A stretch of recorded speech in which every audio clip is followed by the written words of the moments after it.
منازل کربلا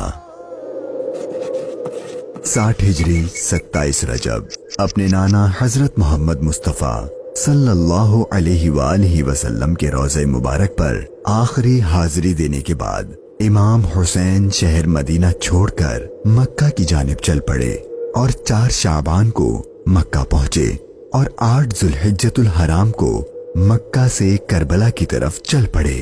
اس سفر میں امام حسین رضی اللہ عنہ نے تقریباً 20 جگہوں پر اسٹے کیا۔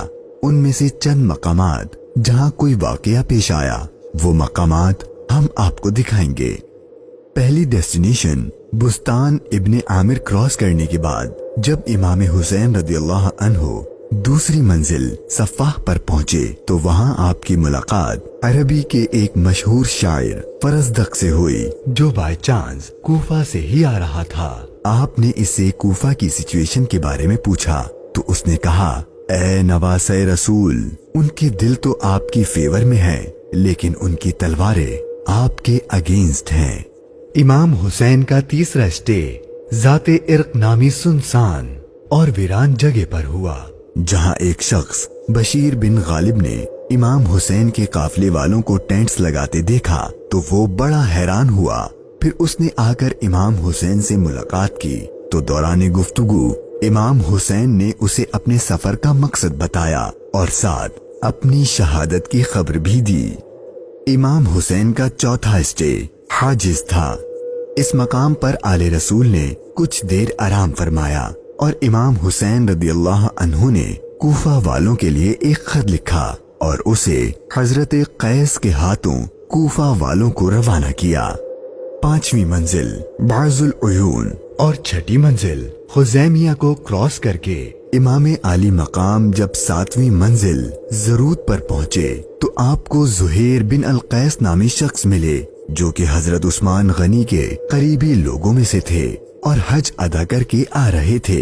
اس نے جیسے ہی امام حسین سے ملاقات کی تو اس نے اپنے گھر جانے کے بجائے امام حسین کا رفیق سفر بننے کو پریفر کیا۔ 8ویں منزل صالیبیہ پر ایک غمناک امام حسین کے انتظار میں تھی۔ یہی وہ مقام تھا جہاں آپ کے چچا زاد بھائی حضرت مسلم بن عقیل اور ان کے 2 بیٹوں کی شہادت کی دردناک خبر ملی۔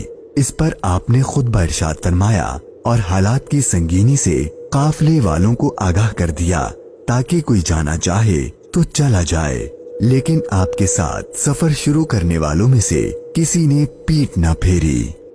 مشکلات میں اضافہ اور جرنی ڈیفیکلٹ ہوتی جا رہی تھی کیونکہ ابن زیاد گورنر کوفہ کو امام حسین کے آنے کی خبر مل گئی تھی اور اس نے اپنے بہادر اور ماہر کمانڈر حر کو 1000 کا لشکر دے کر امام حسین کو گرفتار کرنے بھیج دیا۔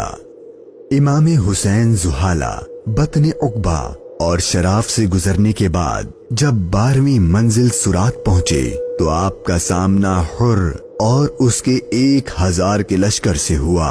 اس ریگستانی علاقے میں حر اور اس کے لشکر والوں کا پیاس سے برا حال ہو چکا تھا اور ان کے پاس پانی بھی نہیں تھا، تو امام حسین نے ان کو اپنے ہاتھ سے پانی پلایا۔ پھر آپ نے ان کے سامنے تقریر کی اور جب آپ ظہر کی نماز پڑھنے کے لیے کھڑے ہوئے تو آپ کے قافلے والوں کے ساتھ حر کے لشکر نے بھی آپ کے پیچھے نماز پڑھی۔ 13ویں منزل قادسیہ، یہ ہے ٹرننگ پوائنٹ۔ امام حسین رضی اللہ عنہ کو جانا تو کوفہ تھا لیکن آپ نے راستہ تبدیل کر دیا اور آپ کربلا کی طرف چلنا شروع ہو گئے۔ امام حسین اپنی منزل شہادت کی طرف سفر کرتے ہوئے مغیثہ، عزیب الحجانات، بیدہ اور ذو حسم کے بعد جب 18ویں منزل قصر بنی مقاتل پر پہنچے تو شام ہو چکی تھی۔ آپ نے رات یہیں گزاری اور صبح جب امام حسین یہاں سے روانہ ہوئے تو آپ کی زبان پر انا للہ و انا الیہ راجعون کے کلمات جاری تھے۔ آپ کے بیٹے علی اکبر نے آپ سے یہ کلمات پڑھنے کی وجہ پوچھی تو آپ نے فرمایا کہ بیٹا، میں نے ابھی خواب دیکھا ہے اور اس میں ہمیں شہادت کی خبر دی گئی ہے، تو آپ کے شہر